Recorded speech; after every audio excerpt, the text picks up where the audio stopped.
The second coming of Christ iprogram yakanangana nekudzoka kwaJesu Kristu. Idi Jesus is coming again. Asi mukati meBible zvinoita sekunge paachauya tinenge tisiri kumachechi, tinenge tiri kudzimba, kumabasa, kuminda nekumwe kwakadaro. Muprogramu inoyi ndina mukoma Gift Rodzi tati timboteera kudzimba kwatinoswera. Ichokwadi chiri kutaurwa naCaston Betera. Jesu haazouyi tiri kuchechi kana panzvimbo dzekunamatira. Achauya tiri kwatinoswera kwakasiyana-siyana. Ikoko kwacho kwatinoraramira. Kungaa kumabasa, kuzvikoro, kudzimba. Ndosaka tati muchirongwa chinechi titenderei timbozotandarira ikoko kwamunoswera, kwamunoraramira. Mustudio nhasi tina Shailet Chakabveyo ndiye ari kutiisira musign language. Tauya kumaraini ikoko ndina mukoma Givi. Mukoma Givi kwazisai vateereri. Vateereri tinokuchingamidzai kuchirongwa The Second Coming of Christ. Right. Tiri kuona mweya yetsvina. Takuenda part 7. Part 7. Alright. Mweya yetsvina. Mukoma. Haisi tsika yedu kuti tiri mustudio. Titaure topic inoita unge kurumbidza divi rekwasatani. Pakupa topic yekuti mweya yetsvina kutoshaya kuti nyaya yacho todzikurukura sei. Ziri kunetsa kumaraini. Because zvinoita unge tiri mustudio kuda kumeja nenyaya yemweya yetsvina. Ameno pataurei zvakanaka kuti vanzwise kuti hatimeje kumweya yetsvina tinomeja kuruponeso ruri muna Jesu. But chii chiri kutimanikidza mukoma kutaura zvemweya yetsvina? Inyaya iri kuramba ichitenderera kumaraini. Yes. Because kumaraini kwavagere uko ndo nyaya dzinotaurwa kakawanda. Right. Ende mibvunzo inotumirwa kuno yakawandira kuarea iyoyo. Yakawandira kuarea iyoyo. Saka part 7 mweya yetsvina toda kutarisa kuti chii chingangoita kuti pauri iwewe muteereri mweya yetsvina ifarire ipapo. Kuti mweya yetsvina ifarire kuuya pamunhu. Alright. Yagara inotoda kuuya pavanhu because inototi kumunhu kumba kwedu. Alright. But chinoikwezva kuti ikurumidze yaziva kuti apo ndinogona kuita ugaro hwangu, ndinogona kunogara chii. Ndo zvatinoda kutsvaga muchidzidzo chino. Chekutanga chachona Matthew chapter 16 mukoma verengai verse 21 to 23. Mateo 16 pavhesi ya 21. Kubva panguva iyo Jesu akatanga kuratidza vadzidzi vake kuti unofanira kuenda Jerusarema kundotambudzwa zvizhinji navakuru navaprista vakuru navanyori, nokuvurawa nokumutswazve nezuva retatu. Petro akaenda naye vari voga, akatanga kumurayira akati, Mwari ngaakunzwirei ngoni, Ishe, hamungaitirwi izvozvo. Asi wakatendeuka akati kuna Petro, ibva shure kwangu Satani, uri chigumbuso kwandiri, nokuti haurangariri zvinhu zvaMwari asi zvinhu zvavanhu. Jesu anga ari kuudza vadzidzi vake kuti kuJerusarema kwatiri kuenda haanyaya iri kwainaomira mushe. Ndichanorohwa, ndichatambudzwa nekuurayiwa. Saka izvitaura pane vadzidzi because vanga vaine pfungwa yekufunga kuti kuJerusarema hakunotora umambo. Saka Peter aizviona sekunge mumwe wevakuru vevadzidzi. Saka kwakukweva Jesu pasaidi zvazvekumubata bhachi zviya. Kwakuenda naye parutivi kwakuti kuenda muri kutaura sei kwenu? Munotaura sei muchitaura zvinhu zvakadaro pane wakomanawo? Munokuunisa vanhu kutaura rudzi kwamunoita kwekuti ndiri kunofa, ndiri kunotambudzwa. Saka adaro manje hanzi Jesu akabva ati ibva shure kwangu Satani. Iye achitaura naPeter akuti ibva shure kwangu Satani. Pfungwa inobuda apa mukoma ndeyekuti pfungwa yataurwa naPeter yekusada hardship yaJesu, kuti zano raMwari riri kuti Jesu ngaapfuure nemumatambudziko, trials and tribulations. But Peter obva ati izvozvo zvematambudziko hatizvide. Pfungwa iyi yekuda easy life isina matambudziko ndo iri kutsiurwa naJesu kuti ipfungwa inobva kuna Satani. Saka abva ati ibva shure kwangu Satani. Ari kutoona kuti Peter ataura hake but pfungwa yaataura iyi ndo pfungwa inodiwa iri kubva kuna Satani. Kureva kuti Satani anoda kuti vanhu vatsvage kwakareruka. Exactly. Right. Kana urongwa hwaMwari huchimanikidza kupinda nepakaoma. Yes. Satani anenge achiti nzvenga izvozvo. Like urongwa hwaMwari mubhaibheri tichitasa mararamiro ekumaraini kuti munhu unofanira kurarama sei kumaraini.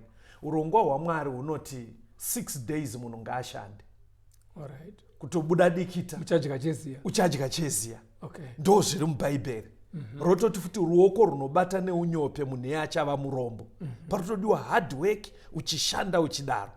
Ndo kudzidzisa kwebhaibheri. Right. Saka Satani manje kumaraini uko haadi kuti vanhu vatore pfungwa iyoyo. Right. Anocreata imwe nzira inoita kuti paite kunge pane easy life. Saka munhu adye asi asina kutikitira. Saka pfungwa yekuda upenyu huri easy ipfungwa yaSatani inokoka mweya yetsvina. Pataurei kuti zvakarongwa naMwari ukazvinzvenga. Yes. Uri kuzviswededza kumariva aSatani. Exactly. For example mukoma ukanzvenga hard labor nekushanda kufunga kwenyu uri munhu wechikadzi kumaraini unopesera wadii woramba izvi zvekufondoka izvi zvekudya cheziya kufunga kwenyu ukada easy life unosuggestirwa chii nemweya yetsvina unzenzaka handimazonaka ko kana uri munhu wemurume unosuggestirwa chii ndo panouya kuba chikuruku right kuba nekukuruka vanhu kuti udye even kuromba. Alright. Ndo pazvinopinda why uri kuda easy life hausi kuda zviri zano raMwari. Hande pana Luke mukoma. Luke chapter 22 verse 31 na 32. Simoni, tarira Satani wakakumbira kuti akuzungurei imi sezviro. Asi ini ndakakukumbirira iwe kuti kutenda kwako kurege kupera.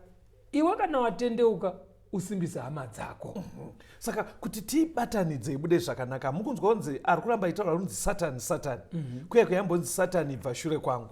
Panapa Jesu futi Satani akukumbirai kuti akuzungurei. Alright. Zvinoita Satani pane mamwe strategies ake mukoma.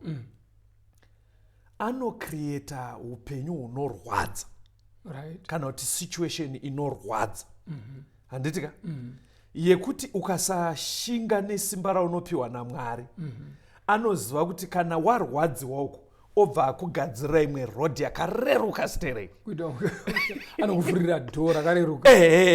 Ndiye author wematambudziko mazhinji ari serious. Saka akakuisirai matambudziko pfungwa yake ndeyekukuzungura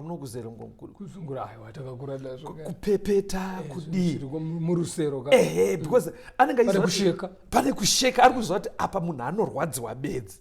Saka marwadzi akanyanya anobva avhura imwe road gate rinoita kunge rine easy life. Saka munhu akasashinga pamarwadzo paari kuzungurwa paya oda kuri easy anopinda kusiriko aenda kunyora anobva aenda. Hatifambei muone pana John 6 verse 70. John 6 verse 70 toda kuona echi2 apa taitaura kuti easy life ukaida zviri nyore kuti mweya yetsvina izoona kuti apo panogarika. Tauda kuona mhando yechi2 John 6 pavhesi ya70. Jesu akapindura akati, handina kukusanangurai imi vane 12 here, asi mumwe wenyu ndowadhiabhorosi. Right.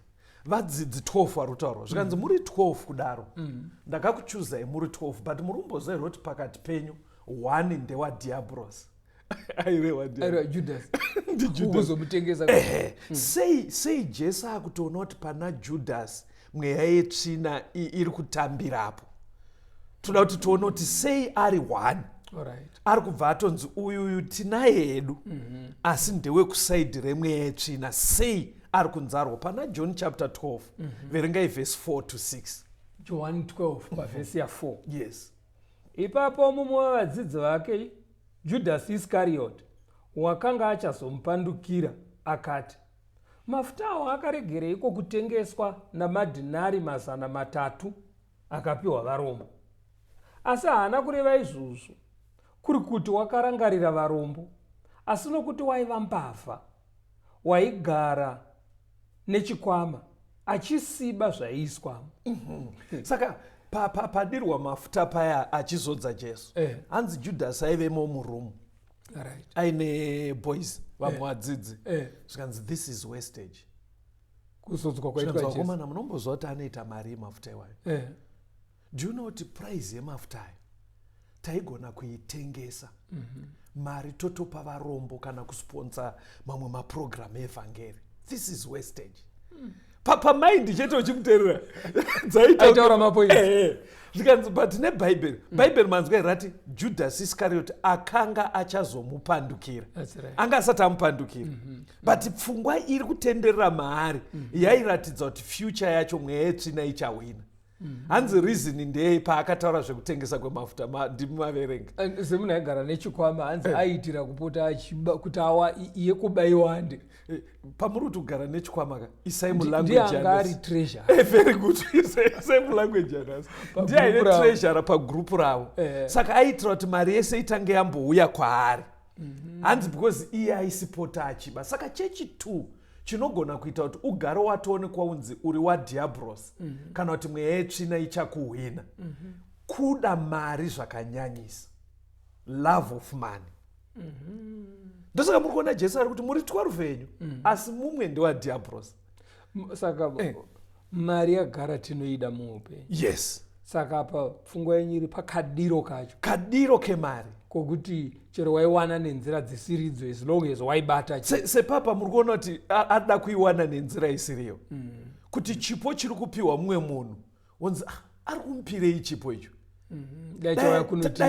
dachatengeswa yauya kuno muri kuona kuti kudisisa mari kwakanyanya saka the love of money ikakutsimbirira muteereri idi mweya yetsvina inozviziva kuti apo tichahwina chete saka manzwa bhaibheri kutoti Judas Iscariot akanga achazomupandukira future tense yacho iri kutoonekwa kuti zvichabudirira bedzi zvekupanduka because mweya yetsvina iri kutoona kuti uri kunyanya kudisisa mari atinzwe John 13 verse 2 John 13 pavhesi ya2 zvino vakati vorayira Diablos atoisa mumwoyo maJudas Iscariot mwanakomana waSimoni kuti amupandukire very good muri kuona kuti vakudya sapa hanzi Diablos aisa pfungwa dzake achiri ye Judas haasitombori possessed but Diablos ari kuziva kuti apa pfungwa dzedu dzinoita because dzinogashirika chinzwai pana John 13 ipapo verse 27 John 13 pa 27 yes iye wakati agamuchira chimedu Satani akapinda maari ipapo Jesu akati kwaari zvaunoita ita uchikurumidza mazonzwa bhaibheri rati Satani azopinda ngatitange mukomo Judas atanga anzi one wenyu ndewadiabros right vati fambe ndobva panzi uyu mukomana uyu achazopandukira Jesu bedzu nekuti imbavha anoda mari vapachirayiro ndobva panzi Satani aisa pfungwa dzake muna Judas dzekupandukira tenzi ndiye achiri kufunction but vakudya manje pakabva panetsa kuti muri kuramba muchiti one achakupandukirai ndiani saka vakomana pavaibvunzana ndine here saka John aive padhuze akanzi naPeter bvunza wakuru kuti ndiani ko munhu wacho saka Jesu ndobva ati kuna John aive padhuze wandichatambidza chingwa ichi kana ndachiseva ende zvaitonzikwa nevese vari murumu Jesu ndobva aseva chingwa kwaakupa Judas but this time it was too late hanzi anga atogarwa manje nemweya yetsvina naSatani saka hanzi akachigashira ndobva hanzi zvaurida kuita chiita kafast time iri kufamba kwakutoti kwanyano kuenda kuvanhu vaaita nawo madhiri muri kuona kuti hapasina nyadzi ato completely possessed but yatanga iri love of money kusvikira naimukoma ndibatsira wafumurwa pana vamwe wenyu muri 13 kudaro zvobuda pachena kuti iwe ndiwo chapanduka munhu dai ari no wakakwana munofanira kuti ndiregererete very good chiri kuratidza kuti mweya yetsvina yatora control kusimuka asinganyare obuda saka pfungwa yamuri kuburitsa apa mufundisi ndeyekuti ukarera kamwe katsika kakashata right katsika ikaka kanenge iri miteve yaSatani pakupedzisira you will be possessed nemweya yetsvina kutonzi ane mweya uri pari mirai muone toda kuti tinzwe songa tisikopendera area iyoyo yekuti easy life nelove of money muone kuti pakupedzisira unogona kutozogarwa nemweya yetsvina sei. Chidzidzo chedu chiri kuti mweya yetsvina part 7. Regai timbonzwa rwiyo.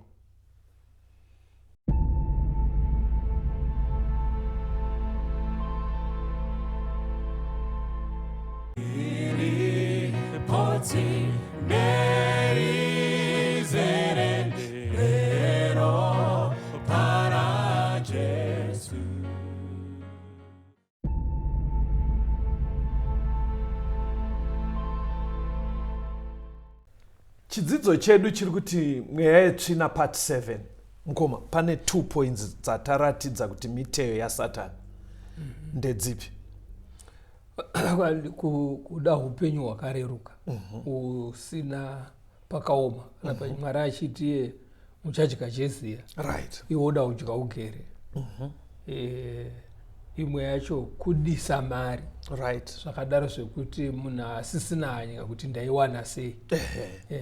Saka muchaona kuti pamapoka iwayo ari 2 manje imi Mukoma munoita zvesocial media here ndokuti zviya zvekutarisa pamafoni zvinana TikTok makambozvinzwa here Mukoma? Taura point yako munoziva kuti kudii Mukoma? Mukatsvaga iye zvinezvi vanhu vaunotoona kuti zvine mweya yetsvina hapana kana nyadzi. Pane zvinotaurika mazuva ano zvimwe zvinochinzi maslay queen zvinotaurwa nevechidiki vanhu vanenge vachizvishambadza panana TikTok paya.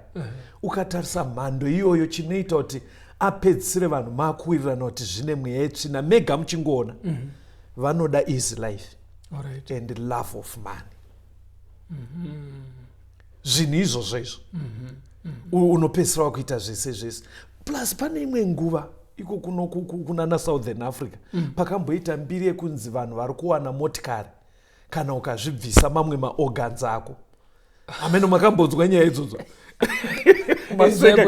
Zvaitaurika. Mukatsvaga nyaya yacho yese kuti sei munhu achisvika pachimiro ichocho easy life nelove of money. Saka area idzodzo dzinopedzisira dzakusvitsa pachimiro chaJudas chekuti vanhu vachitoona unosimuka because chakubvisa nyadzi pauri ndechekuti you are completely possessed. Satani agara ndiye akukuitisa zvese. Chinoita kuti vanhu ndiri kuedza kutsanangura vaya vanotaura nevechidiki vamwe vachinzi maslay queen chichi chinoita kuti asanyare ari pasocial media anenge completely possessed. But zvatanga kure nekure Satani achizoona kuti aka kamwana kamusikanaka madira akanoita mari neeasy life but oramba achisakurira. Pauri kuti slay vanozvinzwa here vadharawo? Chisirai kuti madhara vanzwe. Slay zvavanoita Mukoma ndotadza kuti kudi vanhu but in summary hunzenza.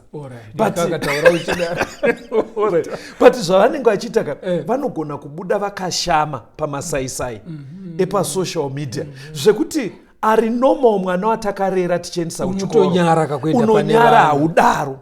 But chaita kuti Judas asanyare mune vamwe varume iye afumurwa kutoradza kuti zvine basa rei. Handimazvona kuratidza kuti wapossessed nemweya yetsvina. Saka mastages hautanga uri possessed but anotanga ari maideas uchipiwa pfungwa kusvikira mweya yetsvina yagara pauri. Ipo palove of money ngatipapezei Mukoma. Mabasa 5 verse 3. Mabasa 5 verse ya 3. Asi Petro akati, Ananias, Satani wazadzireko mwoyo wako kuti ureve nhema kumweya mutsvene nokuzvikamurira zvimwe pamutengo womunda? Angaita sei Ananias? Ananias nditi vanhu vaiti vane misha, vane dzimba, vane mapurazi vaitengesa vounza mari yacho kuchechi yogoverwa nevatungamiriri. Saka ivo vaidawo kupinda pavanhu vanorumbidzwa kuti vaita zviri kuitwa mazuva ano. Vodaidzirwawo muchechi mazita avo. Asi vatengesa manje havana kuunza yese mari kuchechi zvaiitawo. Nekuda kweruchiva rwemari vakakamura imwe asi uko vachida kungorumbidzwa bedzi. Because kuna vamwe vanhu vanoti mari yakanaka usati waibata. Saka pavakatengesa plot Mukoma mari yachiti apo issue yakanetsa. Weakness yekuratidza kuti mari ino ndiyo yakanetsa ndopavakati adzimai but ndobva vakamura ani mazvona mai saka bhaibheri rashandisa futi mavara arashandisa kuna judhasi riri kuti satani wazadzirei mwoyo wako kuratidza kuti ifertile ground. Love of money is a fertile ground yemweya yetsvina. Hatichiona ichechi 3 handei kuna 1 Samuel mukoma chapter 18 verse 6 to 8. Samuel wokutanga chapter 18 pavhesi ya6. Yes. Zvino vakati vachisvika pakudzoka kwaDhavhidhi pakuuraya muFiristia, vakadzi vakabuda kumaguta ose avaIsraeri vachiimba, vachitamba kuzosongana namambo Sauro nengoma nokufara uye nezvimwe zvokuridza. Vakadzi vakaimba vachibvumirana pakuridza kwavo vakati, Sauro wakauraya zviuru zvamazana ake, asi Dhavhidhi 10 zvamazana ake. Sauro akatsamwa kwazvo. Shoko iri rikasamufadza, akati, vakapa Dhavhidhi 10 zvamazana, asi ini vakandipa zviuru zvoga. Chanoshayiwa zvino chinyiko asi ushe hwoga. Hondo yange yatorwiwa. David aive under King Saul. Aitora maorders from King Saul. Kunze ndaunorwa kwakati, ndaunorwa kwakati. Saka vakudzoka kuhondo yanzi vakadzi ava vakanochingamidza mambo Sauro. Ari kuchingamidzwa asi David. Ndisauro kana kuti ndiye mukuru wehondo. Vari kuimba madzimai. Mambo vakauraya thousands. Zvino manzwa zvaitika. Hanzi David auraya tens of thousands. Hanzi vaimba vachibvumirana. Zvekuti ukadzidza zvakanaka mukoma. Pfungwa yaiburitswa nemadzimai ndeyekuti ende Mwari zvamuri kutiitira ka. Bheta tinochingamidza mambo edu kuti rwendo runo Mwari ari kutigonera. Zuro ndizuro kwakaurayiwa thousands. Zvino manzwa futi kwakuina David kuya. Hanzi kwaurayiwa tens of thousands. Yanga isiri comparison. Akukuenzanisa David namambo. Aiwa haisi comparison kunareta ma-events sezvaangoitika. Saka mambo Sauro manje vakati zvino kana vakutopa thousands akawanda kuna David, chii manje chaanoshayiwa? Ukaona warumbidzwa nemadzimai kureva kuti madzimai acho watotora watopinda paumambo. Wapinda paumambo. Anzi akanzwa jealous. Akanzwa godo. Saka ndoda kuti muende pamberi pasame chapter mukoma verengai verse 9 na 10. Samuel wokutanga 18 verse 9. Yes. Zvino kubva pazuva iro namazuva ose Sauro akachenjerera Dhavhidhi. Zvino fume mangwana mweya wakaipa wakanga watugwa naMwari ukauya pamusoro paSauro nesimba. Iye akataura nokupenga mukati meimba yake. Dhavhidhi akaridza noruoko rwake sezvaaiita zuva rimwe nerimwe Sauro akanga akabata pfumo muruoko rwake. Mukuona zvikuitika. Yatanga iri jealous. Bhaibheri ndobva rati kubva padei iroro Sauro anga akuchenjerera David. Sekunge vari kuita competition, but David haana kumbozviziva. Anga kutomungwarira kuti uyu mufana kauyu, mufana ndokungwarira. Saka Sauro akapinda pacompetition yake ega zvakonzerwa negodo. To the extent yekuti mweya yetsvina yakatozouya ndobva yagara paari. Zvekuti haana kuzongopesera yacompetition. Hanzi anga kutogara nepfumo rekuti ndikangowana chance ndoda kubaya David. Saka muri kuti mimi mweya yetsvina inokwezwa negodo. Very good. Usaite godo kana kuita competition nemunhu asiri kukombita newe. Kuti chii chaanoda kushamisira nayo. Unozva kuti hembe inga akapfeka yaya ukaenda mutaundi ndedziya dziri kuitwa $5. Saka iwo paunouya kuchurch next week kana pamunosangana kumagrosa next week wakapfeka yako $30. Igodo riri kungokudarisa because wauri kupfekera $30 ka. Iye hazvitombozviziva kuti tiri pacompetition. Anokuona zviri kuitika mngoma. Usanzwe godo. Ameno imbondibatsirai. Unoona kumadzimai mngoma, handisi mudzimai. Unonzwa inzi ugona kamukadzi kacho kaakaroora. Unoshaya kuti hamusati mambozvisangane. Zvekuti unotoona kuti mai vari kuita godo, but unoshaya kuti because murume hasi wavo, mukadzi waaroora ndiye waari kuda. Unonzwa anoshamisira nechiko kamukadzi kaya. Ende ndakatozozvitsvaga mufunga hanzi kakakurira kumapurazi uku. Unomunyatsoona kuti igodo rabata munhu rinokoka mweya yetsvina. Saka tiri kuti is life, love of money negodo. saka kureva kuti kana munhu aine chaaita chaagona kuita zvakanaka kuyemura pane kunzwa shanje. Ngoma imbondudzai kumaraini, hatimbobvai kudhorobha. Kumaraini chii chingaitwe nemunhu chakanaka chekuti tiyemurawo? Because tutori kumaraini. Kuti muvhireji munhu anotenga bhasikoro chaiyo. Bhasikoro kunoko hazvikoshe zvazvo sezvarinoita kana muri muvhireji. Yes. But unotonzwa kudada nebhasikoro chaiyo. Mukoro uno anovhaira nebhasikoro, mota dziri kufamba nevamwe hadzione. Saka muchaona kumaraini usave negodo. Mukoma munozoera kuti munhu zvinezvi akaita mari yake anogona kuisa sola kumusha, oturika tusola twake kuti pamba pajeke even twemalaitsi matatu, but unotoona kuti usiku vakukwanisa kuenda kuchimbuza vacharumwe nenyoka pajeka. But vamwe havagone kuyemura zvinhu zvakadaro. Munhu kufenza musha wake kaploti kake kungokafenza kudai, vanhu havagone kuyemura.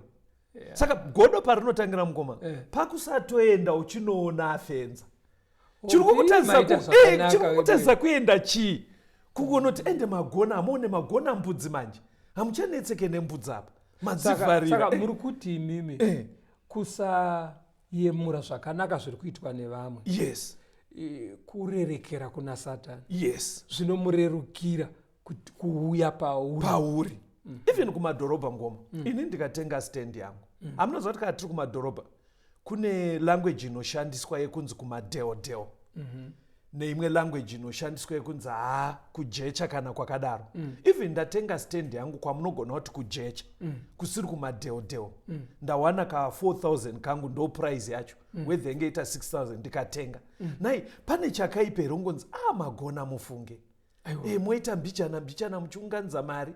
You never know, Mwari anotokugonesa imuvaka. But inotenga kunzi kwaakatenga stand kwacho.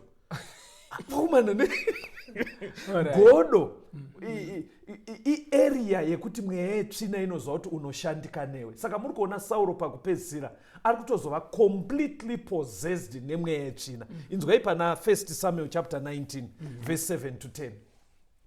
Samuel wokutanga 19. Yes. Verse 7.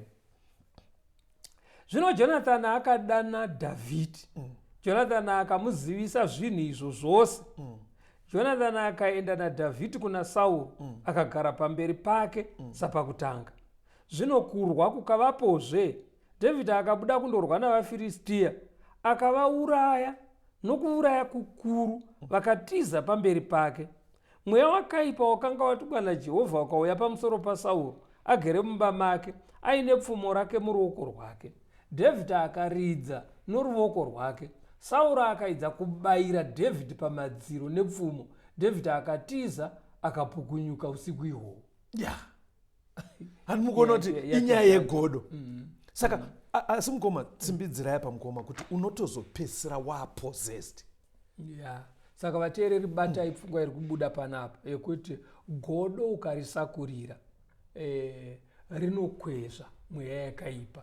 Unopedzisira Satani akutogara mauri akukondorora. Uyaida kuraya nepfumo, but mazuva ano manje godo ukarisakurira unoroya. Nditotaura chokwadi mungoma. Unoita muroyi chai. Kutoti dai munhu iye afa.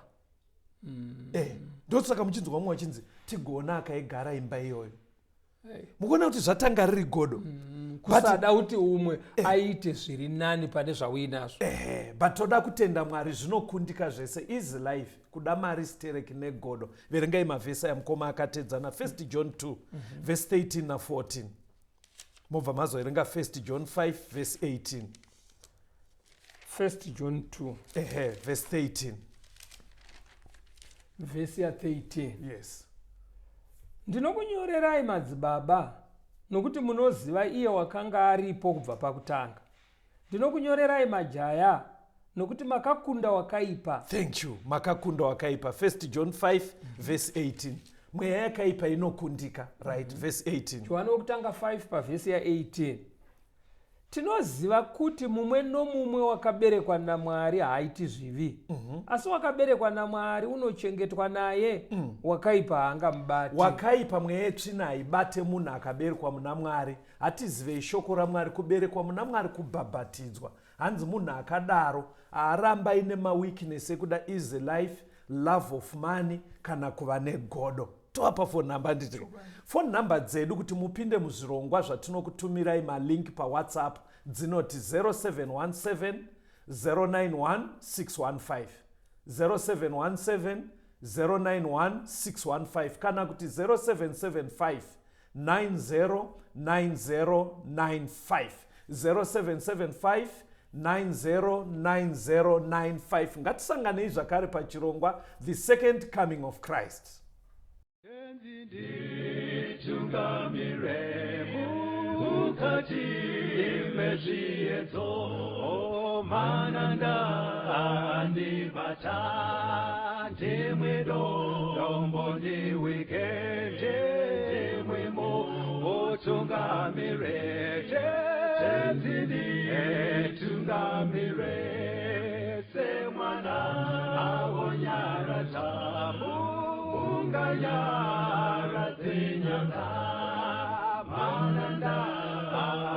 Munzwa kana matinyarara